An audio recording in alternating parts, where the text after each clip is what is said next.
You ask Tiger to solve. This deals with linear equations with one unknown. The final result is a equals 13. Let's solve it step by step. Simplify the expression. Expand the parentheses. Multiply the coefficients.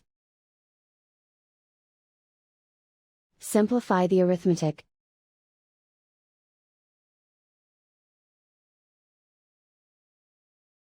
Group all a terms on the left side of the equation.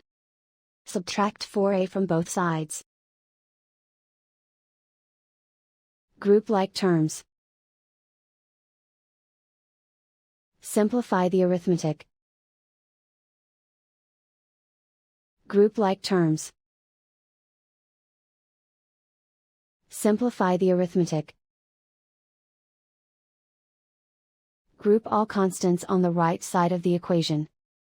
Add 6 to both sides.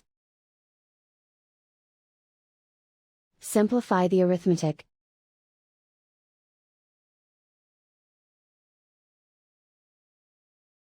Convert the a into a positive number. Multiply both sides by -1.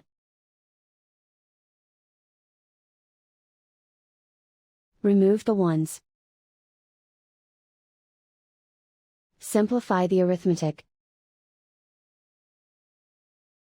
And so the final result is a equals 13.